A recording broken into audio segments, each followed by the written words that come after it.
ఏంటంటే ఆయన పేరు ఆమె అన్నవాడు అనే పేరు.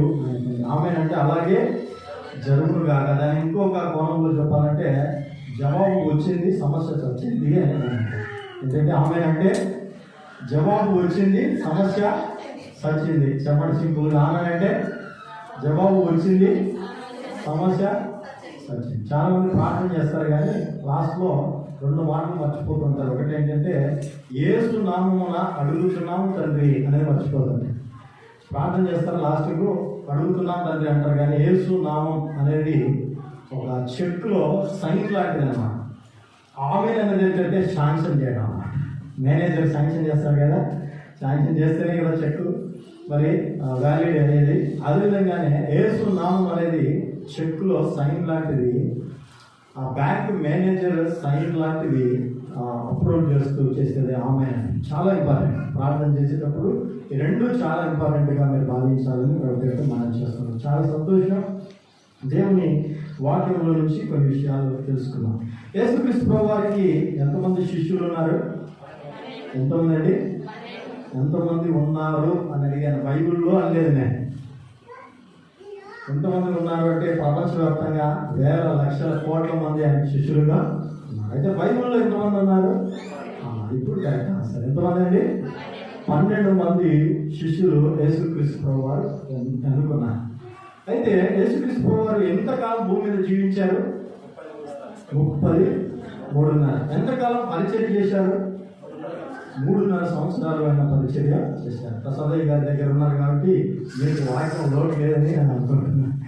ఎందుకంటే సమృద్ధి భోజనం పెట్టేటువంటి వారు, కావాల్సినటువంటి ఫుల్ మీల్స్ అంటారు కదా, అలాంటివి ప్రసాదయ్య గారు మీకు అందిస్తుంటారు కాబట్టి చక్కగా జవాబు చెప్తూ ఉన్నారు. ఓకే. అయితే 3.5 సంవత్సరాలు యేసుక్రీస్తు ప్రభువారు చేసిన పరిచర్య ఈరోజు ప్రపంచాన్ని తలక్రిందులు చేసింది. ఆయన ఏ రోజు కూడా ఒక కీర్తన పాడలేదు, ఒక కీర్తన నేర్పించలేదు. కానీ ఈరోజు ఆయన పేరిట కొన్ని కోట్ల కీర్తనలు ఉన్నాయి. స్తోత్రం, హల్లెలూయా. ఆయన ఏ రోజు ఒక ఆశ్రమాన్ని స్థాపించలేదు, కానీ ఈరోజు ఆయన పేరిట ఎన్నో కోట్ల మందిరాలు ఉన్నాయి. దేవునికి స్తోత్రం, హల్లెలూయా. ఆయన ఏ రోజు కూడా దేవుని బిడ్డలారా ఒక ట్రస్ట్ ప్రారంభించలేదు, కానీ ఈరోజు ఆయన పేరిట ఎన్నో ట్రస్టులు, సొసైటీలు ఏర్పడుతూ ఉన్నాయి. దేవునికి స్తోత్రం, హల్లెలూయా. ఈ 3.5 సంవత్సరాలు చేసినటువంటి పరిచర్య చాలా చిన్న పరిచర్య. ఈరోజు ప్రపంచమంతా కూడా ఈరోజు ప్రభావితం చెందారంటే ఆయన మాటల్లో ఉన్నటువంటి గొప్పతనము అంత గొప్ప. ప్రతి మాటలోని గొప్పతనం. ఆయన ఏదైనా ఒకటి పలికాడు అంటే దాంట్లో ఖచ్చితంగా పరమార్థం ఖచ్చితంగా దాగి ఉంటుంది. ఈ విషయాన్ని మనం దేవుని వాక్యంలో చూస్తాం. అయితే ఈ 3.5 సంవత్సరాల్లో ఎక్కువగా ఆయన చేసినటువంటి కార్యాలు, అద్భుతాలు ఎన్నో ఉన్నాయి కదా. ఎన్ని అద్భుతాలు ఉన్నాయి బైబిల్లో? ఎన్ని అద్భుతాలు ఉన్నాయి? యోహాను సువార్తలో అంటాడు భూలోకమైన జరిగిపోదన్నాడు కదా. అవన్నీ ప్రతిదీ యేసు చేసిన అనేక కార్యములు ఇంకా కలవు, కానీ వాటన్నిటిని వివరించి రాసిన భూలోకమైన జరిగిపోదని నాకు తోచుతున్నది అన్నాడు యోహాను. అంటే అన్నీ ఉన్నాయన్నమాట. అన్ని అద్భుత కార్యాలలో ఎక్కువ అద్భుత కార్యాలు ఆయన ఎక్కడ చేశాడు? చేశాడంటే 3 ప్రాంతాల్లో ఎక్కువగా అద్భుతాలు చేశారు. దాదాపు 50% పైన అద్భుతాలు ఈ 3 ఊర్లలోనే యేసుక్రీస్తు ప్రభువారు చేశారు.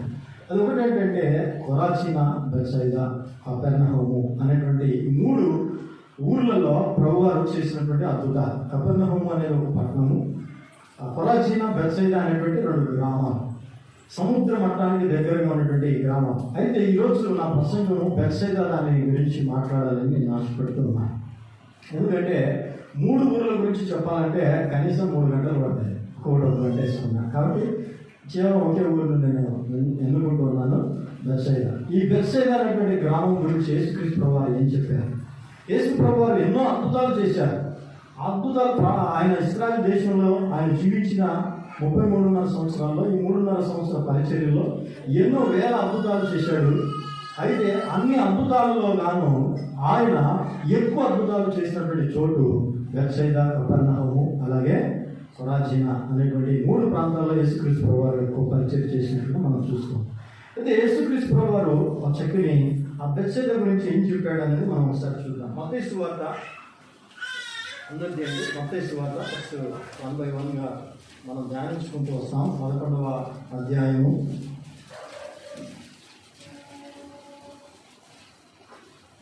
20వ వచనము చదువుకున్నాం. 11వ అధ్యాయము 20వ వచనం నుండి ఉందా? పిమ్మట ఆ. ఏ ఏ పట్టణములలో ఆ. ఆయన విస్తారమైన అద్భుతములు ఉమ్. చేసెనో ఉమ్. ఆ పట్టణముల వారు మారు మనసు పొందకపోవుట వలన ఉమ్. ఆయన వారిని ఇట్లు గద్దింపసాగారు. చాలు. పిమ్మట ఏ ఏ పట్టణములలో ఆయన విస్తారమైన అద్భుతములు చేశాను. చూసారా? ఏ ఏ పట్టణంలో అంటున్నాడు కింద చూడండి. 21లో అయ్యో కొరాజీనా, అయ్యో బెత్సైదా. 23లో చూస్తే కపెర్నహూమా. చూసారా? 3 ఊర్లు కనబడుతున్నాయా? డౌట్ ఉందా? క్లియర్ ఉందా? ఆయన ఏ ఏ పట్టణములలో విస్తారమైన అద్భుతములు చేసానో ఆ పట్టణం వారు ఏం పొందలేదంట? మారు మనసు పొందకపోవట వలన వారి ఇట్లు ఏం పొందలేదంట? వారు మారు మనసు పొందాలి. అంటే ఈ వాక్యాన్ని మనం అర్థం చేసుకుంటే అద్భుతము మారు మనసుకు సూచన కాదు, అంతే కదండి. ఎందుకంటే యేసుక్రీస్తు ప్రభువారు సాక్షాత్తు ఆయన చేశాడు, ఎన్నో విస్తారమైన అద్భుతాలు చేసిన వారే మారు మనసు పొందలేదంటే ఈ రోజుల్లో చాలా మంది ఏం చూపిస్తున్నారు? అద్భుతాలు, ఆశ్చర్యకార్యాలు, సూచక్రియలు ఇవి జరిగితే ప్రజలు వస్తారు అని చాలా మంది దైవజనులు కానీ క్రైస్తవులు కానీ భావిస్తుంటారు. ఇది చాలా తప్పుడు ఆలోచన. ఎందుకంటే సాక్షాత్తు ప్రభువే భూమి మీదకి వచ్చి 3.5 సంవత్సరాలు ఏ పట్టణంలో విస్తారమైన అద్భుతములు చేశారో అక్కడ వారే మానవస్ పొందలేదు. మనం చేస్తే పొందుతారా? ఆయన చేసినప్పుడే మారినప్పుడు మనం చేస్తే పొందే అవకాశము లేదు. దయచేసి గమనించండి, అద్భుతానికి మారు మనసుకు సంబంధము లేదు. జాగ్రత్తగా గమనించాలి. అద్భుతానికి మారు మనసుకు సంబంధము లేదు. అద్భుతము అనేది నీకు ఉపయోగపడేది, మారు మనస్సు అనేది నీ ఆత్మ రక్షించబడి పరలోకానికి చేర్చేది. చాలా ఇంపార్టెంట్. మారు మనస్సు ఒక వ్యక్తికి రావాలి అంటే అద్భుతం చూసిన వ్యక్తి అద్భుతంతో ఆగిపోతాడు. అయితే మారు మనస్సు రావాలంటే సిలువను చూడాలి. దేన్ని చూడాలండి? సిలువను చూడాలి. జాగ్రత్తగా గమనించాలి. ఇక్కడ నేను జస్ట్ చిన్న వివరణ ఇస్తున్నాను. అద్భుతాల మీద ఆధారపడేటువంటి క్రైస్తవ జీవితము ఎప్పుడు కూడా శాశ్వతం కాదు, ఎప్పుడైనా తొలగిపోతుంది. ఎగ్జాంపుల్ చెప్తాను. యేసుక్రీస్తు ప్రభువారి దగ్గరికి 10 మంది కుష్ఠరోగులు వచ్చారు కదా. యేసు ప్రభువారు ఎంతమందిని బాగు చేశాడు? 9 మంది. 9 మందినా? 10 మందిని బాగు చేశాడు. ఎంతమంది వచ్చారు తిరిగి? ఒక్కడెవరు? దేవుని మహిమపరుచుటకు వచ్చిన ఈ అన్యుడు తప్ప మిగతా 9 మంది ఏరి అన్నాడు. అంటే అన్యుడు వచ్చాడు, అద్భుతాలు పొందిన వారు మాత్రం యూదులు రాలేదు. గమనించండి, 10 మందిని బాగు చేస్తే ఒక్కడే తిరిగి వచ్చాడు. అంటే అద్భుతము మారు మనసుకు దారి. అలాగే బెతెస్దా కోనేటి యొద్ద 38 ఏళ్ల నుంచి అక్కడ పడి ఉన్నాడు ఆ రోగి. ఆ వ్యక్తిని దేవుడు బాగు చేశాడు. అయితే బాగు చేసింది ఎవరో కూడా అతనికి తెలియదు. చదివితే బాగు చేసింది కూడా ఎవరో ఆయన వచ్చాడు, స్వస్థపరిచాడు, ఆ యేసు అంటే ఎవరో కూడా నాకు తెలియదు. అద్భుతాన్ని బట్టి క్రైస్తవ జీవితం కట్టబడదు. మారు మనసుకు తగిన ఫలములు ఫలించుడి అనే వాక్యం చదివిస్తుంది. చాలా important. The most important of Christianity life it is the repentance of life. మనం మారు మనసు పొందాలి, మన ప్రభు దగ్గర పశ్చాత్తాపడాలి. Have to realise our self. మనం దేవుని దృష్టిలో మనం ఏమై ఉన్నామో మనం పరీక్షించుకోవడం, మనం ప్రభు దగ్గర ఒప్పుకోవడం చాలా ఇంపార్టెంట్. ఈరోజు చాలా మందికి ఏం లేదు, క్రైస్తవులు అద్భుతాలు ఉన్నాయి, ఆశ్చర్యకార్యాలు ఉన్నాయి, సూచక్రియలు ఉన్నాయి, ప్రవచనాలు ఉన్నాయి. ఏం లేవు? చెప్పండి, ఏం లేదు. మారు మనసు పొందని వాళ్ళ గురించి దేవుడు ఎంత బాధపడుతున్నాడంటే అయ్యో కొరాజీనా, అయ్యో బెత్సైదా అంటున్నాడు. చూసారా? అసలు అయ్యో అనే మాట ఎప్పుడు వాడతాం చెప్పండి? ఇంకా అనుకోని సంఘటన జరిగి కోల్పోయింది, ఇంకా దాన్ని తిరిగి తగ్గించుకోలేనప్పుడు పలికే మాట అయ్యో అనేది వాడతాం. అది దేవుడే వాడాడంటే ఇంకా దానికి తిరుగు లేదు. చూడండి, ఇక్కడ అంటున్నాడు ఏమంటాడంటే 21 అయ్యో కొరాజీనా, అయ్యో బెత్సైదా, మీ మధ్య చేయబడిన అద్భుతములు తూరు సీదోను పట్టణములలో చేయబడిన ఆ పట్టణంలో వారు పూర్వమే గోనెపట్ట కట్టుకొని గూడలు వేసుకొని మానసు పొంది ఉండరు. మీ మధ్య అద్భుతాలు చేయడం వృధా అయిపోయింది అని ప్రభువారు బాధపడుతూ ఉన్నారు. ఈరోజు దేవుని మందిరానికి వస్తున్నాం, మనం ఎన్నో అద్భుతాలు పొందుకుంటూ ఉన్నాం. అయితే దేవుడు బాధపడేది ఏంటంటే, నువ్వు మానసు పొందావా? లేదంటే నేను మంచి గాయకుని, కాదంటే మీరు మానసు పొందారా? లేదంటే నేను బైబిల్ బాగా చదువుతానండి. మీరు మానసు పొందారా? లేదంటే నేను ఇంగ్లీష్ లిటరేచర్. అది కాదండి మీరు మానసు పొందారా? మా నాన్న బిషప్ అండి. అది కాదండి మీరు మానసు పొందారా? ఇదేంటండి పుట్టుకతోనే క్రైస్తవుని. పుట్టుకతో క్రైస్తవుడు పుట్టుతో సమానుడు. పుట్టుకతో ఏ వ్యక్తి క్రైస్తవుడు కాడు. పుట్టుకతో క్రైస్తవ కుటుంబంలో పుట్టచ్చేవా కానీ తిరిగి జన్మిస్తేనే తప్ప వాడు క్రైస్తవుడు కానే కాదు. పుట్టుకతో ఏ వ్యక్తి క్రైస్తవుడు కాదు. క్రైస్తవ కుటుంబంలో పుట్టచ్చేవా కానీ క్రైస్తవుడు కాలేడు. తిరిగి జన్మించాలి. నీటి ద్వారా ఆత్మమూలంగా జన్మిస్తేనే వాడు నా తండ్రి రాజ్యంలో ప్రవేశిస్తాడని ప్రభు అని చెప్పారు. అయితే ఇక్కడ దేన్ని చూసి ఆయన బాధపడుతున్నాడంటే, ఒక ఊరిని తీసుకుందాం అన్నాం కదా, కొరాజీని పక్కన పెడదాం, బెత్సైదా. దేని అంటున్నాడండి చెప్పాలన్నారు, దేన్ని? బెత్సైదా అంటున్నాడు. ఏంటి బెత్సైదా అని దీని గురించి స్టడీ చేశాను. ఎందుకు ఇంతగా ఆ తండ్రి ఆవేదన, అసలు ఏంటి దీని గురించి ఆయన ఆలోచిస్తే, యేసుప్రభుకి ఎంతమంది శిష్యులన్నా చెప్పాలి? ఎంతమంది? అందరూ చెప్పాలి. ఎంతమంది? 12 మంది శిష్యులు. కరెక్టే కదా? ఈ 12 మందిలో వినండి, 12 మంది ప్రపంచాన్ని తలక్రిందులు చేశారా కదా? చెప్పండి అమ్మా, చేశారు కదా? చేశారు కదా? ఆ 12 మంది చేసిన సేవే కదా ఈరోజు ఈ ఫలం. ఈ కోట్ల మందిరాలు, ఈ కోట్ల విశ్వాసులు, ఈ మిలియన్ల ట్రిలియన్ల క్రైస్తవులు, వీళ్ళందరూ కూడా దేని ద్వారా అంటే ఆ 12 మంది చేసిన పరిచయం. ఈ 12 మందిలో 3 వ్యక్తులు బెత్సైదా పట్టణస్తులు, బెత్సైదా ఊరుకు సంబంధించినటువంటి వారు. ఆ 3 ఎవరు అని అంటే జాగ్రత్తగా ఉన్నాము, పేతురు, ఆంద్రేయ, ఫిలిప్పు. ఈ 3 ఒకే ఊరుకు సంబంధించినటువంటి వారు. వారు బెత్సైదా గ్రామానికి సంబంధించినటువంటి వారు. చూద్దాం ఆ లేఖనం కూడా ఒకసారి చూద్దాం, మనకు అర్థమవుతుంది. యోహాను సువార్త 1వ అధ్యాయం 44వ వచనం.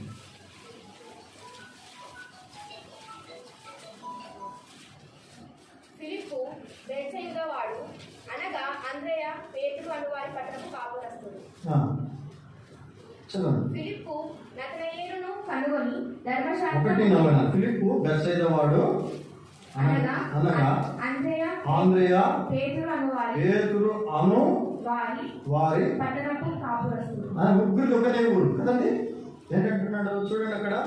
ఫిలిప్పు ఎవరంట? బెత్సైదా వాడు, అనగా ఆంద్రేయ, పేతురు అను వారి పట్టణపు కాపురస్తుడు. అంటే మీరు 3 కూడా 12 మంది శిష్యుల్లో 3 ఒకే ఊరుకు సంబంధించిన వారు. అది ఏ ఊరు చెప్పాలి? ఏ ఊరు? బెత్సైదా అంటే అర్థమేంటి చెప్పండి? సింపుల్ అండి, పేరులోనే ఉంది. దచ్చవారు అంటారు కదా, అంటే ఏంటి? చేప పట్టేవారు అని, చేప పట్టే ఊరు అని. బెత్సైదా అంటే అర్థమేంటి? చేప పట్టే ఊరు. చేప పట్టే ఊరిలో నుంచి మొట్టమొదటి శిష్యుడు పేతురు, ఆంద్రేయ వారిని ఎన్నుకొని ప్రభు ఉన్నాడు. బెత్సైదా వారు కదా మీరు, బెత్సైదా వారు అంటే బెత్సవారు కదా, చేపలు పట్టేవారు కదా, మనుషులు పట్టు జాలలుగా మనం చేస్తానని వెంబడించండి అన్నాడు ప్రభు. అంటే ఇప్పుడు దేవుడు ఎంత మొట్టమొదటి శిష్యుడయ్యాడు పేతురు, ఆంద్రేయ, వీళ్ళు మనం చూస్తున్నాం. ఫిలిప్పు ఒకే ఊరుకు సంబంధించినటువంటి వారు. 3 అపోస్తలులు ప్రపంచ దేశాలను తలక్రిందులు చేసినటువంటి ఊరిని ఉద్దేశించి ఆ దేవుడి మాట వలుతున్నాడు. అయ్యో బెత్సైదా అని. అట్లాంటి ఊరి నుంచి ఎంత గొప్పగా చెప్పుకోవాలి కదండి వాస్తవానికి. చెప్పండి. మా పాస్టర్ గారు అన్నారు, ఏమన్నారంటే, బ్రదర్ మీరు మా ఊరు మా సంఘానికి రావడం చాలా దీవెన బ్రదర్, మీరు రావడం వల్ల చచ్చిపోయిన శవాలని లేచి కూర్చుని నేను వాక్యం చెప్తానంటే నేను వచ్చినందుకు ఎంత సంతోషం. అంటే 3 అపోస్తలులు బెత్సైదా నుంచి వచ్చిందంటే బెత్సైదా పేరు మారు మోగాలా లేదా? మోగలే. మరేమంటున్నాడు? అయ్యో బాధపడుతున్నాడు. 3 అపోస్తలులు వచ్చిన ప్లేస్లో వచ్చా. అబ్దుల్ కలాం గారు పుట్టినటువంటి ఊరిని గురించి గొప్పగా చెప్పుకుంటారా, ఎవరైనా తప్పుగా చెప్పుకుంటారా? ఎవరనుకున్నారు? మా ఊరే. ఎవరండి? మా ఊరే అంటుంటారు కదండి కదా, గొప్పగా చెప్పుకుంటూ ఉంటాం. ఆ మధ్యలో తెలుగులో నుండి తెలుగు రాష్ట్రానికి సంబంధించినటువంటి వ్యక్తి ప్రధానమంత్రి అయ్యారు కదా. ఎవరు? టీవీ నరసింహ కదండి. ఆయన అయినప్పుడు మా తెలుగులో అనుకుపోయాడు. ఎవరనుకున్నావు? తెలుగు మావాడే. అంత గ్రేట్ కదా, గొప్పగా చెప్పుకోవాలా. ఇప్పుడు 3 ఒక్క శిష్యుడు ఉంటేనే రికార్డు. అట్లాంటి 3 ఉన్నప్పుడు ఎంత రికార్డు స్థాయిలో ఉండాలి ఈ ఊరు. కానీ ఈ ఊరు గురించి అయ్యో బెత్సైదా అంటున్నాడంటే అసలు విషయం పొరపాటు ఎక్కడ జరిగిందో తెలుసా? బెత్సైదా వారిని గురించి అంటే బెత్సైదాలో ఎవరున్నారు? 3 శిష్యులు. అంటే వీళ్ళకు కూడా వర్తిస్తున్నాయి కదా, అంతే కదా.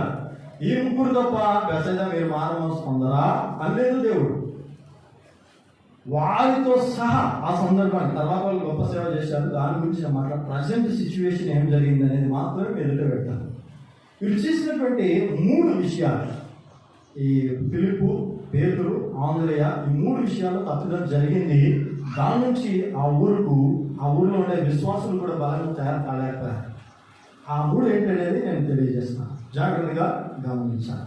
మనం గమనించినట్లయితే వీరు ముగ్గురు ఒకే ఊరుకు సంబంధించినటువంటి వారు అయినప్పటికీ, ఏనండి, ఒకే ఊరుకు సంబంధించినటువంటి వారు అయినప్పటికీ ఏం జరిగిందో తెలుసా పిల్లరా? మొట్టమొదటిగా యేసుక్రీస్తు ప్రభువారు ఒకసారి విస్తారమైనటువంటి జనాన్ని పోగేసుకొని అరణ్యంలో, ఆయన సముద్ర తీరాన అరణ్య మార్గంలో ఆయన కూర్చొని బోధిస్తూ ఉన్నాడు. అక్కడ చాలా పొద్దుపోయినప్పుడు యేసుక్రీస్తు ప్రభువారు ఏమన్నారు? ప్రభా, చాలా పొద్దుపోయి వాళ్ళని పంపివేయంటే వారికి మీరు ఆహారం పెట్టండి అన్నాడు.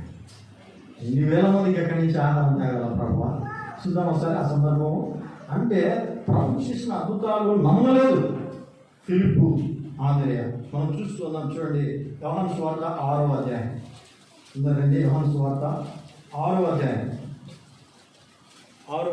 5వ వచనం నుండి చదువుకుందాం. చూడండి, 5వ వచనం నుండి. కాబట్టి యేసు కన్నులెత్తి బహుజనులు తన యొద్దకు వచ్చుట చూచి భుజించుటకు ఎక్కడ నుండి రొట్టెలు కొని తెప్పించుమని ఫిలిప్పుని అడిగాను. కానీ ఎవరు అడిగాడు? యేసు ప్రభు ఏమంటున్నాడు? వీళ్ళు భుజించడానికి ఎక్కడి నుంచి వెళ్దాం ఫిలిప్పు? ఎక్కడి నుంచి తేవాలి ఆహారం అన్నప్పుడు ఫిలిప్ ఏం చెప్తాడో చూడండి. తర్వాత 6వ వచనం జాగ్రత్తగా అబ్జర్వ్ చేయండి. ఏమి చేయనై ఉండను తానే ఎరిగి ఉండి అతనిని పరీక్షించుటకు అలా అడిగాను. అది ఫిలిప్పులో విశ్వాసం ఉందా? సన్నగిలిందా? ఎందుకంటే నన్ను ఏమనుకుంటున్నాడు? అద్భుతకరుడు, ఆశ్చర్యకరుడు, బలవంతుడు, దేవుడు, నిత్యుడు, తండ్రి అని నా గురించి ప్రవచనం రాయబడింది, ఆయనే అని నన్ను వెంబడిస్తున్నాడు కదా ఫిలిప్పు. మరి ఇప్పుడు అద్భుతకరుడుగా గుర్తిస్తాడా?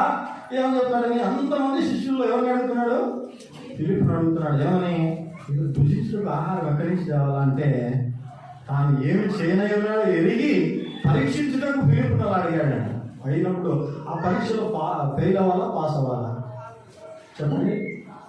పాస్ అవ్వాలి కదా.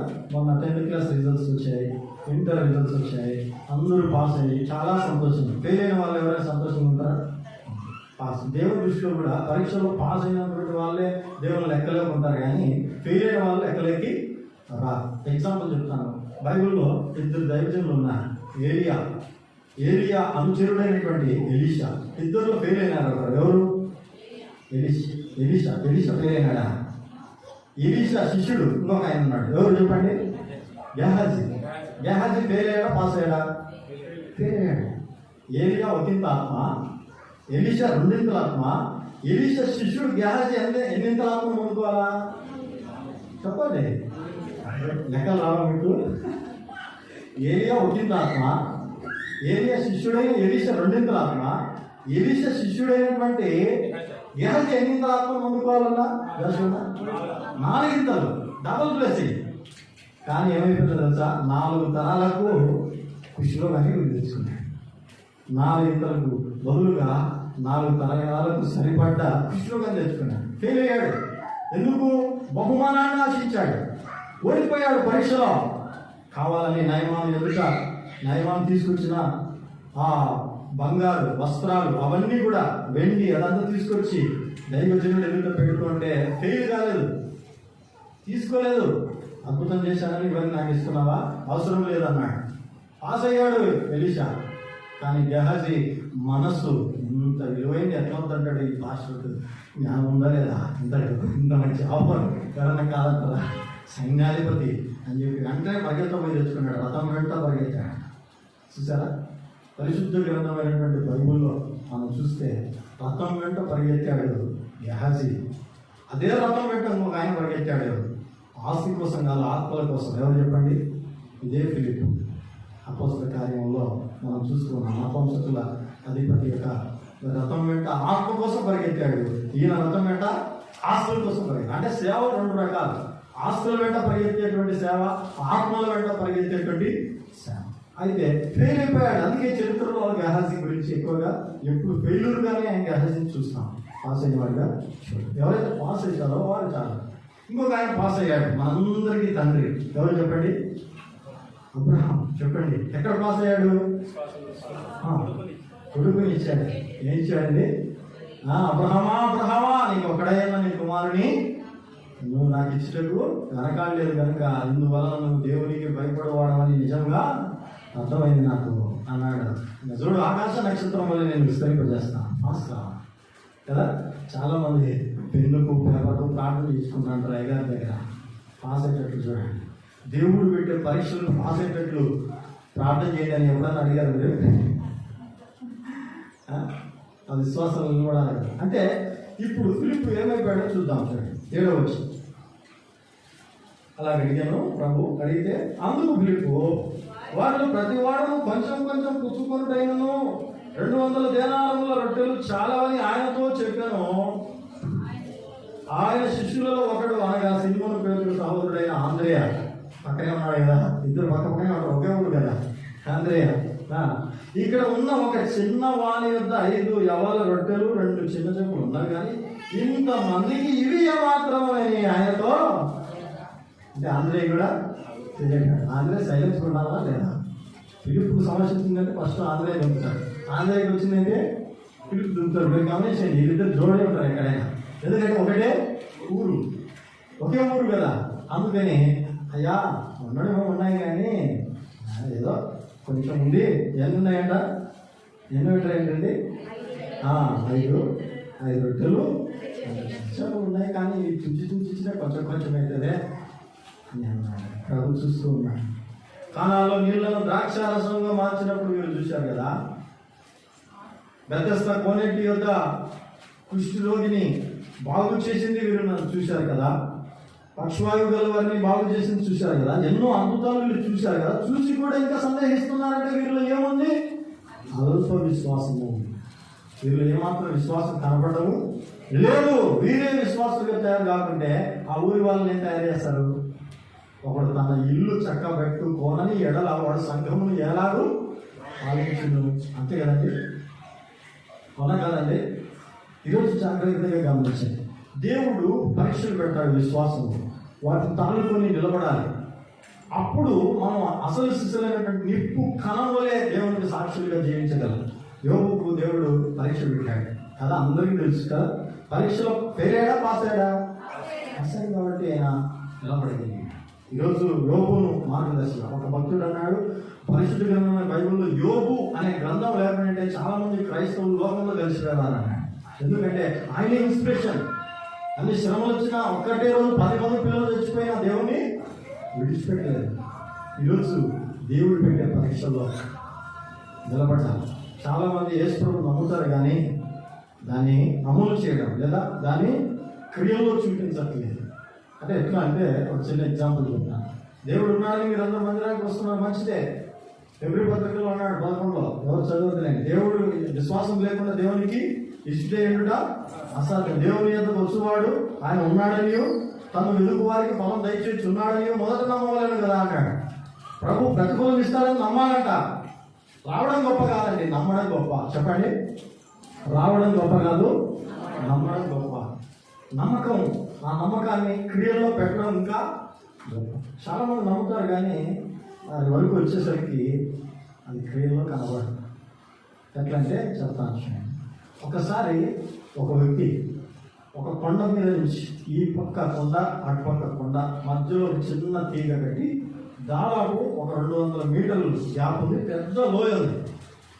ఇటుపక్క జనాలు ఉన్నారు, ఇటుపక్క జనాలు ఉన్నారు. వినండి. అయితే ఈ వ్యక్తి ఏం చేసిందంటే ఆ తీగ మీద నడుచుకుంటా ఆ పక్కకి వెళ్ళాడు. ఆ పక్క ఉండే వాళ్ళంతా కేరింతలు అన్నమాట. ఎందుకు? ప్రపంచ రికార్డు ఇది, ప్రపంచ రికార్డు. తీగ మీద ఆ కొండ మీద నుంచి ఈ కొండ మీదకి నడుచుకుంటూ వచ్చాడు. ఎంత పెద్ద రికార్డు ఇది అని చాలా సంతోషపడుతూ చాలా ఆనందపడుతూ ఉన్నారు. మళ్ళా అక్కడ ఉండే వాళ్ళని అడిగారంట, వీళ్ళు ఎంతమంది నమ్ముతున్నారు నేను ఇటుపక్క నుంచి అటుపక్కకి వెళ్తాను తీగ మీద? అందరూ కూడా మేము నమ్ముతున్నాం. ఇంకేంటి అటుపక్క నుంచి ఇటుపక్క వచ్చినాడు, ఇటుపక్క నుంచి అటుపక్క పోలేవా, కష్టం పోతామని క్యారెంటర్ వేసాం. వేసిన తర్వాత రెండోసారి కూడా అటుపక్క పోయిన తర్వాత అటుపక్క ఉండే వాళ్ళతో అంటున్నాడు, వీళ్ళు ఎంతమంది నమ్ముతున్నారు? మరలా నేను ఇటుపక్క నుంచి అటుపక్కకి వెళ్తున్నాను అంటే మేము నమ్ముతున్నాం. ఇంకేందయ్యా, నమ్మకం బలపడింది మాకు. ఫస్ట్ అయితే నడుస్తావో లేదో అనుకున్నావు, 2 సార్లు నడిచావు, ఇంకేముంది అంటే సరే వీళ్ళు నమ్మినాడు ఒకటి నాతో పాటు చేయండి అన్నాడు. నేను తీసుకెళ్తాను అంటే నేను రానుకున్నాను అని వెనక్కి వెళ్ళిపోతున్నాను. నమ్మడం వేరు, ఆ క్రియల్లో పెట్టడం వేరు.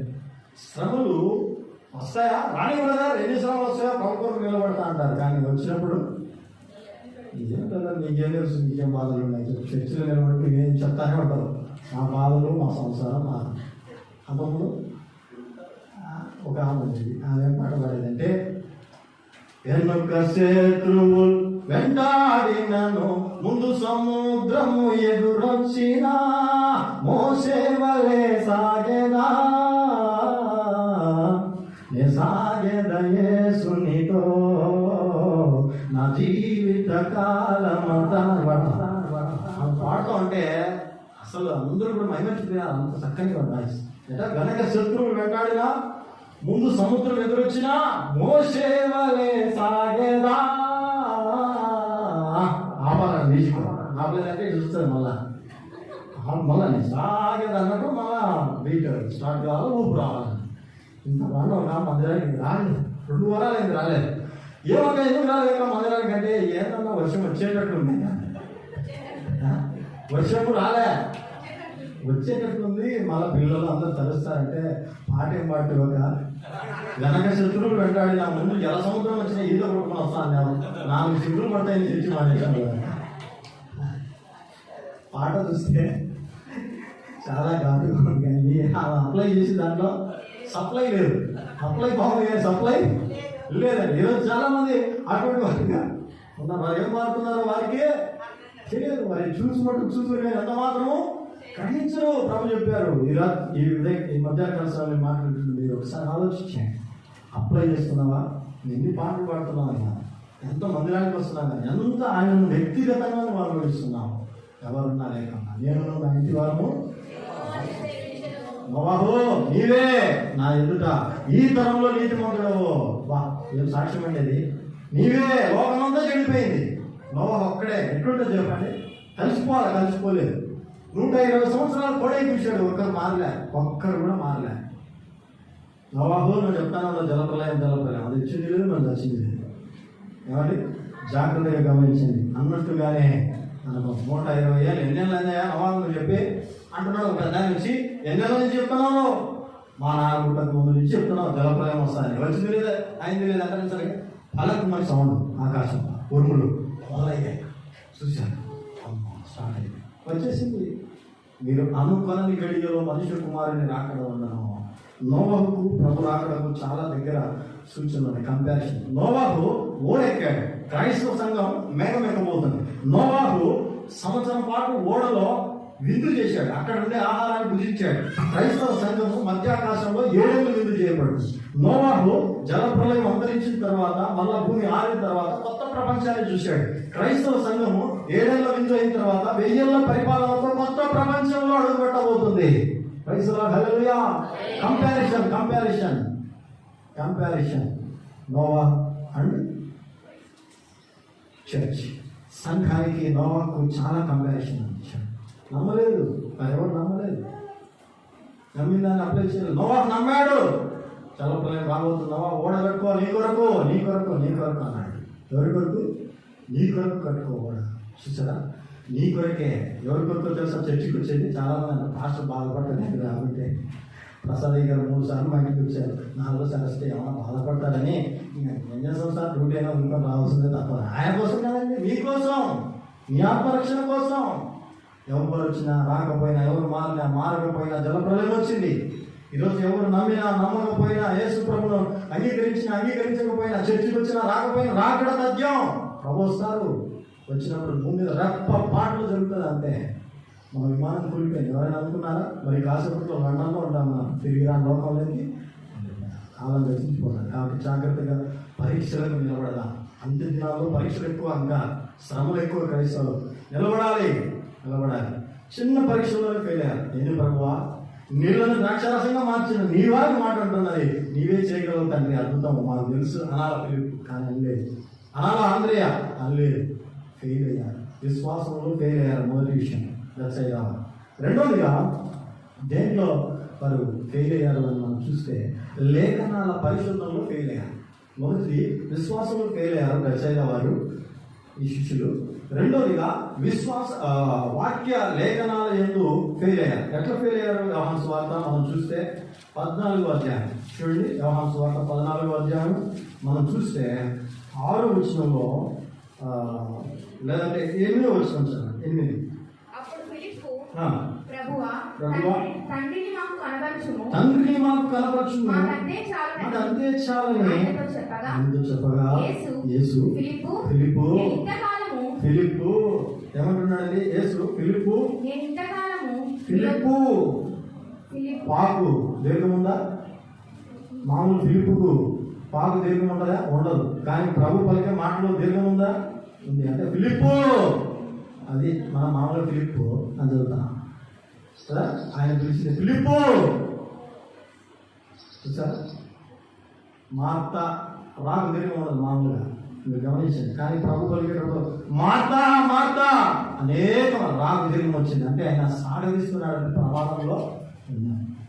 ఫిలిప్పు అనేదానికి పాకు దీర్ఘం వచ్చిందంటే అర్థమైంది, ప్రమాదంలో ఉన్నాడు అని. ఫిలిప్పు, నేను ఇంతకాలం మీతో ఉన్నా, నీవు నన్ను ఎరగవా? అంటే నీకు అర్థం కాలేదా నేను ఎవరో? తండ్రిని కనపరుచుంటున్నావు. చూడండి, ఏమో ఫిలిప్పు, నేను ఎంతకాలం మీతో ఉండినాము, నీవు నన్ను ఎరగవా? నన్ను చూసిన వాడు తండ్రిని చూసి ఉన్నాడు కనుక తండ్రిని మాకు కనపరుచుమని ఏమో చెప్పుతున్నావు. ఏ ఫిలిప్పు, తండ్రి వేరు కుమారుడు వేరు అనుకుంటున్నావా నువ్వు?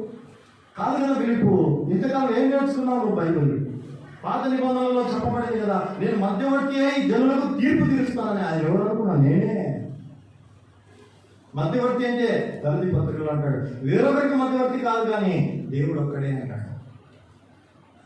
అది యేసు ప్రభు వేరే అనుకున్నాడు ఫిలిప్పు. ఈరోజు క్రైస్తవ సంఘాలు ఈ విధంగా ఉన్నాయి. యెహోవా సాక్షులని ఈ మధ్యలో ఉండగలు కూడా ఉంది 7 సంఘాలు. వాళ్ళు ఏం చేస్తారంటే యేసు ప్రభు వేరే, యెహోవా వేరే. యెహోవా పెద్ద దేవుడు, యేసు ప్రభు చిన్న దేవుడు అంటాడు. పరిశుద్ధాత్ముడు మనవడ దేవుడు అవుతాడు కదా. కాబట్టి ఈ లెక్కలు ఇలాగే ఉంటాయి. చాలా జాగ్రత్తగా మనం ఆలోచన చేయాలి. వాళ్ళు ఎరగా వాళ్ళందరూ కూడా ఈ ఫిలిప్పు యొక్క లేఖనాల యందు పట్టు లేనటువంటి వారు అలాంటి స్థాపించారు. కోట్ల కొలది విశ్వాసులు ఉన్నారు వాళ్ళు, తెలుసా? కోట్ల కొలది యెహోవా సాక్షులు. వాళ్ళు ఇదే బైబిల్ వాడతారు, ఇదే బైబిల్ విషయాలు తండ్రి వేరే కుమారుడు వేరే అంటుంటారు. అలాంటి బోధలు చాలా వ్యతిరేకమైనటువంటి బోధలు. తండ్రి అయినా కుమారుడైనా పరిశుద్ధాత్ముడైనా ఒకటే. ఒక చక్కని కీర్తన ఉంది కదా, పాత కీర్తన. ఏమైంది? తండ్రి కుమారాత్మయు ఒకటై ఉన్న రూపము దేవుడు యేసే దేవుడు, మన దేవుడు యేసే దేవుడు. హల్లెలూయా హల్లెలూయా హల్లెలూయా హల్లెలూయా. తరతరాలలో యుగ యుగాలలో జగజగాలలో దేవుడు యేసే. ఏమంటున్నాడు పాటలో? అర్థం చేసుకోవాలా. తండ్రి కుమార పరిశుద్ధాత్మ ఒకటై ఉన్న రూపం యేసే దేవుడు అని చెప్తున్నాడు. లేఖనాలను కరెక్ట్గా అర్థం చేసుకున్న వ్యక్తి రాసిన పాట. ఈరోజు ఫిలిప్పుకి అర్థం కాలేదు, లేఖనాలు అర్థం కాలేదు. అందుకే యేసు ప్రభు గారు ఏమన్నారంటే, చూడండి, ఒక మాట చెప్తూ ఆయన బాధపడుతున్నటువంటి విషయాన్ని మనం చూస్తూ ఉన్నాం. పరిశుద్ధ గ్రంథమైన బైబిల్లో మార్కు సువార్త 12వ అధ్యాయం 24వ వచనంలో చూడండి. ప్రభు అన్నారు, మార్కు సువార్త 12:24. అందుకు యేసు, మీరు లేఖనములను కానీ దేవుని శక్తిని కానీ ఎరుగగా పోవుట వలననే పొరబడుతున్నారు. ఇది తెలియదండి. బైబిల్లో శక్తి, బైబిల్లో సామర్థ్యం మీకు అర్థం కావడం లే. లేఖనాలు మీరు ఎరగకున్నారు. ఈరోజు జాగ్రత్తగా గమనించండి. మీకు ఏదైనా సరే లేఖనాల ఎందుకు పట్టుకున్నారు. దేవుడి మహాప్రభు మంచి దైవజనుడు ప్రసాదయ్య గారు లేఖనాల ఎందుకు పట్టున్నటువంటి దైవజనుడు. పైసలు హల్లెలూయా. అలాంటి వాళ్ళు లేరు ఈ రోజుల్లో. వాళ్ళు పెట్టారని వీళ్ళు పెట్టారని వాళ్ళు పెట్టడం, పుల్లు చూసి నాకేం చేసిందంట వాళ్ళు పెట్టుకున్నట్టుగా ఈరోజు సంఘాలు సేవకులు తయారయ్యారు. కాదు కాదు. బైబిల్ ఏం చెప్తుంది? ప్రపంచంలో 66 గ్రంథాలను దేవుడు మనకి ఇచ్చినటువంటి ఒకే గ్రంథం. ప్రశ్న బైబిల్లో మొదలైతే జవాబు ఎక్కడ దొరకాల? మా ఆయన రాసిన పుస్తకంలో ఉందండి జవాబు. ఈ ప్రశ్న కంటే పొరపాటే. బైబిల్లోనే ఉండాలి జవాబు. ప్రశ్న బైబిల్లో మొదలైతే జవాబు కూడా ఎక్కడ దొరకాలండి? చెప్పండి, ఎక్కడ దొరకాలి? బైబిల్లోనే జవాబు దొరకాలి. అది చాలా ఇంపార్టెంట్. ఈరోజు బైబిల్ తప్ప వేరేది ఏది ఇవ్వలేదు దేవుడు. గుర్తుపెట్టుకోండి, ఆయన ఇచ్చిన ఒకే ఒక గ్రంథం బైబిల్. ఆ బైబిల్లో అన్నీ ఉన్నాయి. దీనికి జవాబు లేదు అనేది లేదండి. మనకు దొరకలేదేమో అంతే. బైబిల్ ప్రతి ప్రశ్నకు జవాబు ఉంది. ఇంకా నేను అన్వేషిస్తున్నాను. నేను నిత్య విద్యార్థిని. ఎన్నో ప్రశ్నలకు జవాబు దొరికినాయి నాకు. ఇంకా వెతుకుతున్నాను. ప్రతి ప్రశ్నకు జవాబు బైబిలే. అయితే ఈరోజు దానికి జవాబు లేఖనాల ఎందు పట్టుందా? గరయా సంఘస్థులు పౌలు శీల వచ్చి బోధిస్తున్నప్పుడు వాళ్ళు చెప్పిన సంగతులు అలా ఉన్నవో లేవో అని ప్రతి దినం లేఖనాలను ఏం చేస్తున్నారంట? పరిశోధించుతూ వచ్చారంట గరయా సంఘస్థులు. పౌలు మీదనే అనుమానం పడ్డారంటే నీ మీద నా మీద పడద్దా? కష్టపడాలి. మాలాంటి మీద మీరు కష్టపడాలి. ఇతను చెప్పేది బైబిల్లో ఉందా? వ్యవసాయ గురించి ఎంత క్లారిటీ చెప్తున్నాడు. ఖచ్చితంగా అనుమానించాలి. అవును, నేను పరలోకం చేసేది వాక్యమే తప్ప ఏ సేవకుడు కాదు. నేను పరలోకం చేసేది మీ అయ్యగారు కాదు, మా అయ్యగారు కాదు, కానీ యేసయ్య గారు మాత్రమే. ప్రైజ్లా హల్లెలూయా. ఫిలిప్పు, ఇంతకాలం మీరు ఉన్నా ఇంకా లేఖనాలు ఎరగలేదా నువ్వు? ఎవరనుకుంటున్నావు తండ్రి అంటే? ప్రైజ్లా హల్లెలూయా. ఈరోజు వాక్యాన్ని తప్పుడుగా బోధిస్తూ ఉన్నారు.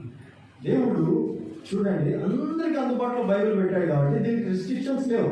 నువ్వు ప్రభు బిడ్డగా మార్చబడి ఆ రక్తంలో కడగబడితే నువ్వు బైబిల్ చదవచ్చు, బైబిల్ ప్రకటించవచ్చు, సేవకుడిగా సువార్త కూడా చేయొచ్చు. అన్నీ ఇచ్చాడు కాబట్టి ఈరోజు వచ్చింది కానిది అనేది అన్నీ కలిపి చెరిపేటటువంటి బోధలు వచ్చాయి. ఖచ్చితమైన బోధలు లేవు.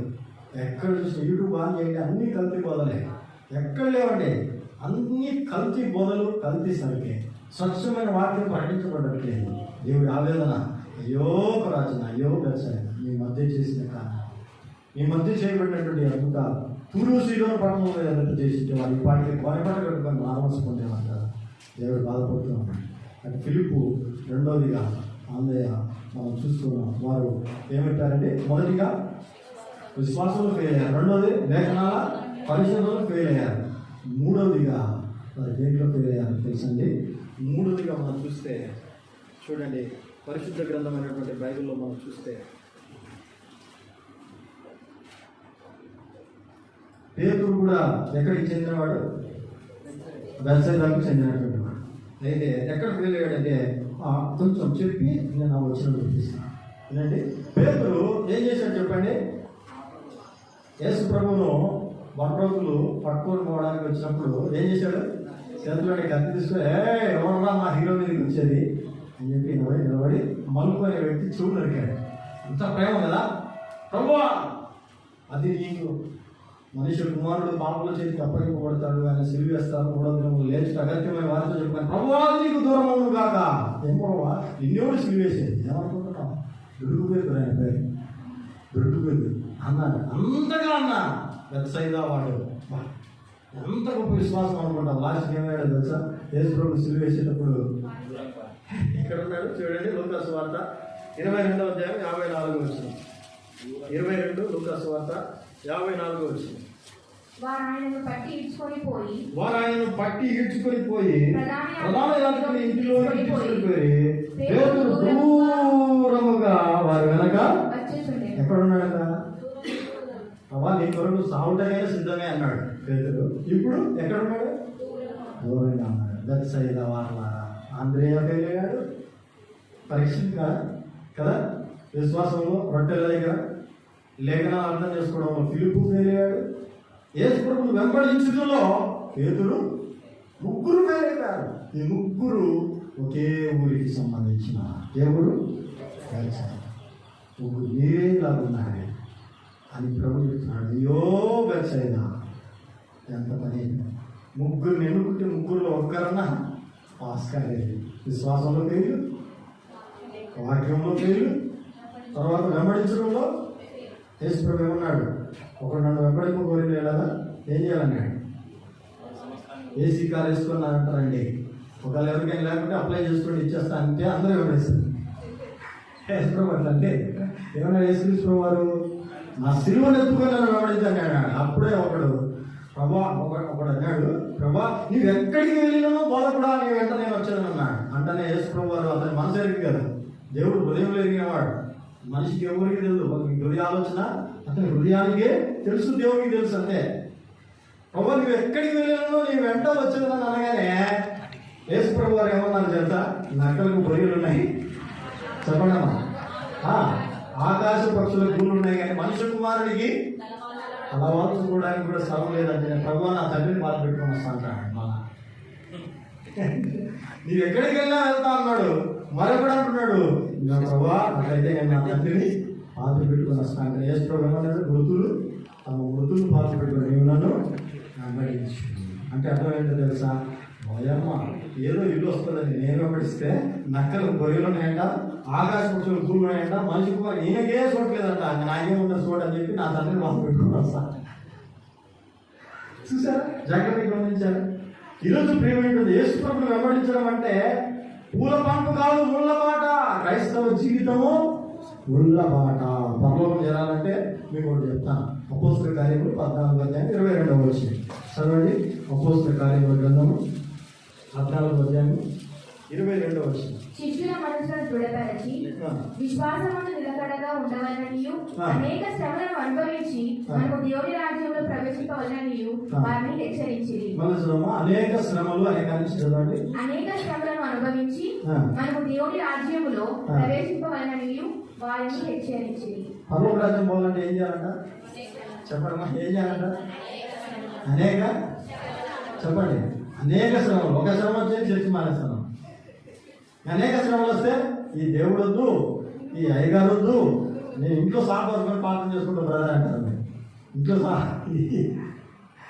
సాపరుచుకొని ప్రార్థన చేసుకుంటా. ఇంట్లో ప్రార్థన చేసినా సరే ఆనందం తెలిస్తే అసలు చర్చే మానేస్తారు. కరెక్టే కాదండి? ఈ రోజుల్లో చాలా మంది తెలుసుకోలేకున్నారు. పరలోక రాజ్యం చేరాలంటే అనేక శ్రమలు. ఆ శ్రమలు ఏంటంటే నీకు ప్రతిఫలము బహుమానాలు. పరీక్షలు ఎందుకు పెడతారు చెప్పండి? డైరెక్ట్గా కలెక్టర్ జాబ్ ఇవ్వచ్చు కదా, డైరెక్ట్గా ఐపీఎస్ ఇచ్చేయచ్చు కదా, డైరెక్ట్గా ఎంఆర్ఓ జాబ్ ఇచ్చేయచ్చు కదా. పరీక్షలు ఎందుకండి? నువ్వు నాకు ఏం కావాలా? క్వాలిఫై కావాలా? నువ్వు ప్రత్యేకమైన వాడివని, నీలో ప్రత్యేకమైన టాలెంట్ ఉందని తెలిసేది ఎట్లా? పరీక్షల ద్వారానే. పరీక్షలు లేకుంటే అందరికీ ఇచ్చేస్తా. అందరూ ఎంఆర్ఓలే, అందరూ రాజులే, అందరూ కలెక్టర్లే. కరెక్టే కదా? పరీక్ష ఎందుకు? అందరికంటే ఏమో ఫస్ట్ ర్యాంక్ అంటే అర్థమైంది, వీళ్ళందరికంటే ఏమో బెటరు అని. శ్రమలు ఎందుకు? శ్రమలందరూ అన్ని రేపు తీర్పు దినాలు ఇలాగే జరుగుతారు. ప్రపంచం అంతా ఆయన ఎదుటి నిలబడతారు. ఆయన న్యాయసింహాసనం తీర్పు దగ్గర నిలిచుంటాడు. అందరికంటే ఎక్కువ శ్రమలు అనుభవించిన నా కుమారుడైనటువంటి Graham Staines please come on to the dais కంటాడు దేవుడు. అందరూ ఆశ్చర్యపడ్డారు. ఈయనకి ఎక్కువ బహుమతి. పరలోక రాజ్యంలో వ్యత్యాసాలు ఉన్నాయి తెలుసా అండి? పరలోక రాజ్యంలో అందరూ సమానంగా ఉన్నారు. పరలోక రాజ్యం పోతే చాలు అనుకుంటే పొరపాటే. కాలేజీలో సీట్ వచ్చిందంటే చాలు పోతే ర్యాంక్ రావాలా? అర్థమైందా? పరలోక రాజ్యం వెళ్తున్నానంటే సరిపోదు, పరలోకంలో నీకు ర్యాంక్ రావాలా? ర్యాంక్ రావాలంటే నువ్వు అనేక శ్రమలు, నీ సమయము, నీ ధనము, నీ శరీరము, నీవంతా దేవుని కొరకు ఖర్చు పెట్టాలి. ఈ లోకంలో నువ్వు ఎంత శ్రమ పడతావో, ఎంత ఖర్చు పెడతావో అదంతా ప్రతిఫల బహుమానంగా తిరిగి రాబోతుంది. అందుకే అనేక శ్రమ. యేసు 12 మంది శిష్యులు 11 మంది హతసాక్షులు ఎందుకు అయ్యారు? దేవుడు కాపాడలేకనా? ఆ పరీక్షల్లో వారు ఆవిధంగా చంపబడ్డారు కాబట్టి వారికి ఆ బహుమానం రావాలక్కడ. ఆ పరీక్షల్లో నిలబడ్డారు కాబట్టి ఈరోజు అటువంటి వారే ఉండాలని దేవుడు ఇక్కడ అంటారు. ఏమంటారు? అనేక శ్రమలు అనుభవించి మనం ఎక్కడికి చేరాలంట? ఇంత తింటుంటారు కొన్నిసార్లు. భక్తి లేని పెద్ద మేడ కట్టాను. ఎప్పుడు ప్రార్థన పడాడు. ప్రార్థనకు వచ్చి మనం మాత్రం పూరు గుర్చులు అంటాం. నాకు ఇప్పుడు పూరు గుర్చి చేయమంటుంది. ఇంకే లేదు, ఇంత సేవ చేసిన ఒక ఇల్లు లేదు. నా ఇంట్లో అన్ని పాము తేలిగా ఉన్నాయి. వచ్చిందంటే స్విమ్మింగ్ పూల్ అవుతుంది ఇల్లు. అతని పరిస్థితి ఏం చేసిన వాళ్ళు వారికి తెలియదు రాబోతున్నది. అట్టి వారికి ఈ లోకం యోగ్యమైనది కాదు. అతడు ప్రతిఫలముగా కలగబో బహుమానం ముందు దృష్టించాను మోషే. ప్రతిఫలంగా కదా. ఇదేంటండి ఇక్కడ ప్రభు కొరకు ఇన్ని శ్రమలు, ఇంకెన్ని శ్రమలు. అందుకే పోలంటాడు ఇది గుర్తించి బ్రతుకుట క్రీస్తే, చావైతే లాభం అంటారు. చర్చికి పోతే నేను చంపేస్తాను రా అన్నాను, ఎవరైనా లాభం అంటారా? పెద్ద శ్రమ వచ్చిపడా బాగుంది అంటే ప్రార్థనకు ఇప్పుడు దారుణంగా కత్తులు కొట్టుకుంటున్నానట. పౌలు ఏమంటాడు తెలుసా? సావైతే లాభంగా దీనే కావాలని నాకు అంటాడు. ఎందుకు ఆయన తెలుసు అది అక్కడ ఏముందో ఆయనకు, నీకు నాకు తెలుసు కాబట్టి భయపడి వెనక్కి వెళ్ళిపోతాను. వెనక్కి ఎందుకు తిరగే విశ్వాసం. ఈరోజు ఆది క్రైస్తవ సంఘానికి జరిగిన శ్రమలు కనుక ఈరోజు సంఘానికి జరిగితే ఒక్కరు నిలవలేరు. నన్ను అడిగితే కరెక్టే కాదండి, ఒక్కరు కూడా నిలవలేరు. ఎందుకు? ఆది క్రైస్తవ సంఘానికి ఎటువంటి శ్రమలు? నీరో చక్రవర్తి సింహాలకు వేశాడు, సింహాలకు వేశాడండి, స్టేడియంలో బోన్లో సింహాలకు వేశాడు. క్రైస్తవులను కట్టి తారపోసి నిప్పులు అంటించారండి. అట్టే కాలిపోతున్న విశ్వాసాన్ని వదులుకోలే వాళ్ళు పర్వతాన్ని చూశారు. మరి ఈరోజు అటువంటి శ్రమలు ఉన్నాయా? లేవు.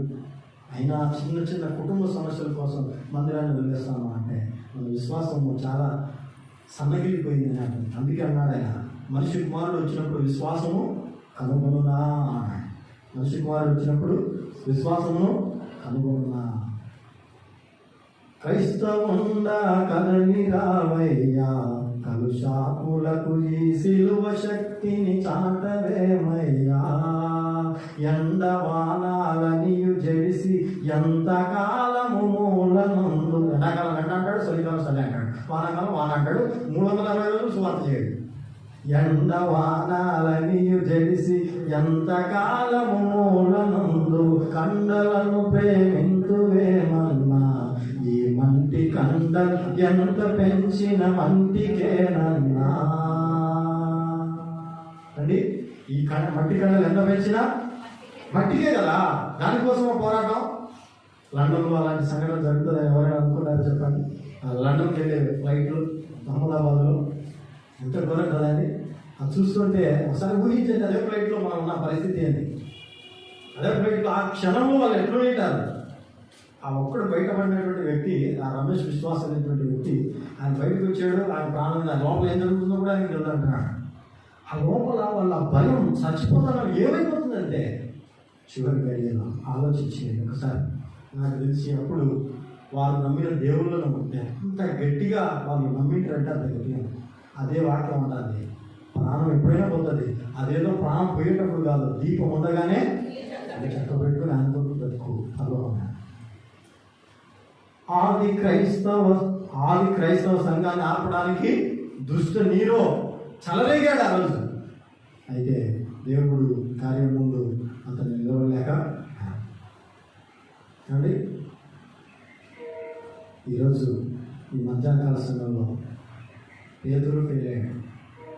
అంటే ఏంటంటే ఒక ప్రసంగం చేసి 3000 మంది మారారు, నువ్వేం ఫెయిల్ అయినా అంటారా? అట్లా కాదండి. ఆ సందర్భంలో ఫెయిల్ అయ్యాడు. తర్వాత మరలా తల్లకిందులే సిలువ కూడా చంపబడ్డాడు. ఫిలిప్పు ఆత్మల కోసం పరిగెత్తాడు, హతసాక్షి అయ్యాడు. ఆంద్రేయ హతసాక్షి అయ్యాడు. ప్రభు కొరకు ఉన్నతమైనటువంటి సేవ చేశారు. తర్వాత తెలుసుకున్నారు. స్టార్టింగ్లో ఉన్నారు కదా ఆ చంచల తత్వం.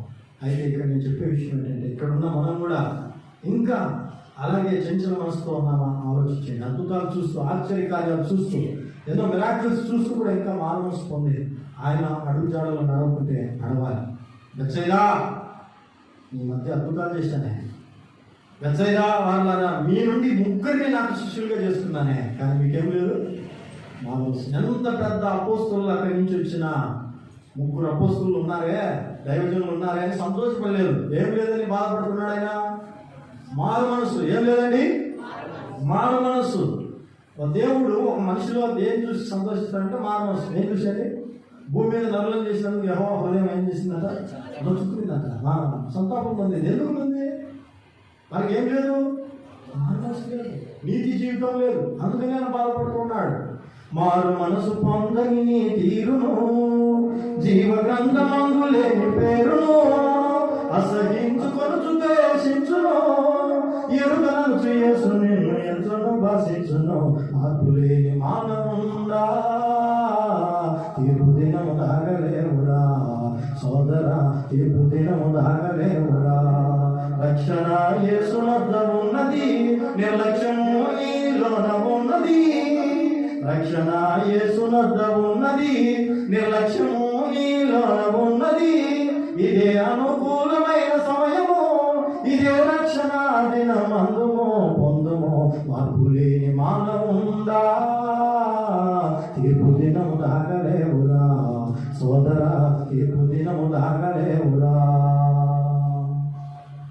ఘోర పాపిగా నీవు కనబడి, నేరస్తుడిగా నీవు కనబడి, ఘోర పాపిగా నీవు కనబడి, నేరస్తుడిగా నీవు నిలబడి, కూలబడి నరకాన త్రోయబడి, కాలబడి పోదువు కాయమో హేయమో, కాలబడి పోదువు కాయమో హేయమో, మార్పులేని మానవుందా తీర్పు దినం దాగలేవురా. సోదరా తీర్పు దినము దాగలేవురా. మార్పు పొందని జనమా దేవుని ఉగ్రతకు సిద్ధమా అని ఒక అంశం చేశాను. మార్పు పొందని జనమా దేవుని ఉగ్రతకు సిద్ధమా అని. దేవుని రెండో రాక రాబోతుంది. మొదటి జల ప్రళయంతో ఈ లోకం అంతమైంది. రెండోది అగ్ని ప్రళయంతో దేవుడు రాబోతున్నాడు. ఆ రోజు మారు మనసు పొందనటువంటి వాడు ఎంత పెద్ద వీరుడైనా సూర్యుడైనా మారు మనసు లేదు అంటే ఖచ్చితంగా విడువబడతాడు. దేవుడి చెప్పిన భయంకరమైనటువంటి 7 ఏళ్ల శ్రమలు, సృష్టి ఆది నుండి ఇంటి వరకు అతి శ్రమలు కలగలేదు, ఇక ముందు కూడా కలగబోలేదు అన్నాడు ప్రభు. మారు మనసు పొందకుంటే నష్టం ఎవరికో తెలుసు, సంఘానికి కాదు, సేవకుడికి కాదు, నీకే నష్టం, నీ ఆత్మకే నష్టం. ఆరుని అగ్నిలో మనిషి చేసిన జన్మతర కర్మతర చేసిన పాపాన్ని బట్టి దేవుడు వేసే శిక్ష, ఆ భయంకరమైన శిక్ష నుండి ఎవరు తప్పించలేదు. తప్పించడానికి ఈరోజు చేతులు చాపి పిలుస్తున్నాడు, రండి నా దగ్గర రండి, మారు మనసు పొందండి, నేను ఉచితంగా మీ కొరకు సిద్ధం చేశాను, ఫ్రీగా ఇస్తున్నాను ఆయన. హల్లెలూయా హల్లెలూయా. ఈరోజు బెత్సైదా వారిలాగా మనం ఉన్నామా? ఇన్ని అద్భుతాలు చూస్తున్నా, ఇన్ని కార్యాలు చూస్తున్నా, విశ్వాసంలో బలం లేకుండా, వాక్యంలో పట్టు లేకుండా, ప్రభువును వెంబడించడంలో వాళ్ళంతా కూడా వెనకడిపోయారు. ఎంతమంది ఉన్నారంటే యేసుప్రభు శిలువ దగ్గర 12 మంది శిష్యులు ఎక్కడికి పోయినా కనాను స్త్రీ వచ్చి, ప్రభువా నా కుమార్తె దయ్యం పడుతుందంటే వాళ్ళు ఏమన్నారు? ఓరొకడమ్మా నన్ను పంపివే ప్రభువా అన్నారు. 12 మంది కదా, ముందున్నారు, ముందు లైన్లో ఉన్నారు. యేసు ప్రభు కూడా ముందు లైన్లో ఉన్నారు. కానీ శిలువ దగ్గర ఒక యోహానే ఉన్నాడు, ఎవరు లేదు. చూసారా ఎంత మరి జాగ్రత్తగా గమనించండి. యేసు ప్రభు వారు ఎంత వేదన చెందింటారు. లేఖనాలు నెరవేరడానికి ఆ మాటలు పలికాడు కానీ 7 మాటలు, కానీ ఆయన హృదయంలో శిలువ మీద అలకకూడదు కనుక ఆ మాటలు ఆయన హృదయంలో నేను అనుకుంటున్నాను 12 మంది శిష్యుల్లో యోహాను ఒక్కడే మిగిలాడే అని చెప్పి ఆయన చూసి, అమ్మా ఇదిగోని కుమారుడిని తల్లిని చూసి, ఇదిగోని తల్లిని అప్పచెప్పాడు. ఆ బాధ్యత అంగీకరించి శ్రమంలో ప్రభుత్వం నిలబడే వల్ల అన్ని అనుకూలంగా ఉన్నప్పుడు ఎవరైనా జైలు కొడతారు కదండి. ఒకవేళ నేను ఇప్పుడు గుంతకాయకి ఎమ్మెల్యే అయినా అనుకోండి, ఏం చేస్తారు చెప్పండి? నేను మీ దగ్గరికి రాను, మీరు నా దగ్గరికి రావాలన్నా లెవెల్ మారిపోతుంది. అప్పుడు అన్నా అపాయింట్మెంట్ కావాలి. ఇప్పుడు ఇంటికి పోయి సుమారు చెప్తానే ఓడినట్టే అంతే కదా, సక్సెస్. కానీ ఒకరోజు రాబోతుంది, ఆ రోజు నోవా ఇంటి దగ్గరికి వచ్చి తలుపు తడుతున్నారు. అయ్యా తలుపుది ఏంటి? నేను కాదయ్యా, ఓడగట్టింది నేనే కానీ 120 ఏళ్ళు, కానీ తలుపు వేసింది మాత్రం ఆయన వేశాడు. తలుపు ఎవరు వేశాడు? పెద్ద ఆయన వేశాడు. ఆ తలుపు ఆయన మాత్రమే తీయగలడు, లేకుంటే అది రాదయ్య తలుపు. మీ స్వామిని నేను జాలిపడి తలుపు తీస్తానని ఆయన తలుపు అంతా రాత కట్టించి తలుపు మాత్రం ఆయన వేశాడు అని చెప్పాడు. తెలుసా తలుపు ఎవరు వేశారు? యెహోవా తలుపు మూసివేసిందని వాక్యంలో చూస్తాము. ఈరోజు ఆయన తలుపు మూస్తే ఎవరు తెరవలేరు. ఆ రోజు రాకముందే ఈరోజు మనందరం కళ్ళు తెరిచి కలువరికి చూసి ఆయన సాక్షిగా జీవితం. బెత్సైదా వారిలాగా కాకుండా అయ్యో తూరు స్థితిలో మెచ్చుకుంటున్నాడు దేవుడు. 6 మధ్యలో చేసి ఉంటే బాగుండే, అనవసరంగా ఈ ఊరికి వచ్చి ఇన్ని అద్భుతాలు చేశాను. దైవజనుడు ఎప్పుడు బాధపడకూడదు, సంఘంలో ఎప్పుడు కూడా దైవజనుడు బాధపడకూడదు. అయ్యో మీ మధ్య చెప్పిన వాక్యాలు, మీ మధ్య చెప్పిన ప్రసంగాలు వృధా అయిపోయినాయి, మీ మధ్యలో చెప్పే ఇంకో ప్రాంతాల్లో చెప్పింటే బాగుండనే అనే పరిస్థితి వస్తుందంటే వారు కోల్పోతున్నారని అర్థం. దైవజనుడికి నష్టం. ఈ మధ్యాహ్న సేవలో మంచి దైవజనుడిని కలిగి ఉన్నారు ప్రసాదయ్య గారిని. మంచి వాటిని అన్నీ నేను చెప్పాను. మీరే రికార్డింగ్ చేయండి, మెసేజ్లు అన్నీ కూడా స్టోర్ చేయండి. సబ్జెక్ట్స్ ఉన్నటువంటి వారు, అనవసరమైనటువంటి బోధులు హంగామా ఆర్పడాలు చాలా ఉంటాయి, కానీ ఒక సబ్జెక్ట్ ఉండాలి. సబ్జెక్ట్ ఉన్నటువంటి చోట కూర్చొని చాలా కొన్ని విషయాలు నేర్చుకొని ఇంకా బలపడండి. సారికి ఇప్పుడు అయ్యగారు మీ దగ్గరికి వచ్చే పరిస్థితి లేదు, 2 కాళ్ళు ఆపరేషన్ అయిపోయి పాపం ఎంతో లేవలేని పరిస్థితిలో, ఒక సహాయం లేచిన లేని పరిస్థితిలో ఉన్నారు. అలాంటప్పుడు మీరు వెళ్ళండి, మీకు సమయం దొరికినప్పుడు అయ్యారు మాటలు చెప్పండి, అయ్యా వాటిని వింటావా? కూర్చోండి. లక్షణంగా 24 గంటలు అవైలబుల్. ఆయనకి ఇంతకాలం మీ చుట్టూ తిరిగాడు, ఇప్పుడు మీరు ఆయన పరిస్థితి ఎలా ఉంది కాబట్టి మీరు ఎక్కడికి వెళ్ళాలి? వెళ్ళి కూర్చోండి, నేర్చుకోండి దేవుని మాట. యెహోవా మీకు దొరుకు కాలం ఆయనను వెతుకుడి, తర్వాత దొరకడమే కదా దాని అర్థం. ఒక రోజు రాబోతుంది అంటే అక్రమం చేయవారా మీరెవరో ప్రభా నీ నామం ప్రవచింపలేదా ఎవరన్నా మీరు? ప్రభా నీ నామం దైవం ఎలా పెట్టలేదు ఎవరు మీరెవరో నేను అయ్యా ప్రభా ప్రసాద్ గారు లేకుండా నేను పాట పాడిన ప్రభా, ప్రసాద్ గారు లేకుండా నేను ప్రసంగం చేసిన ప్రభా. అయ్యి కదయ్యా వాక్యంలో ఎంత మాత్రం లోతుగా నేర్చుకుంటాం. హల్లెలూయా. చాలా నేర్చుకోండి, బలపడండి, నేను సాక్షి దేవుడి మాటలు మన హృదయాల్లో నీరు పెట్టి తొలగించేది కాదు. ప్రార్థన చేసుకున్నాం. పరిశుద్ధుడైన తండ్రి, చక్కని మాటలు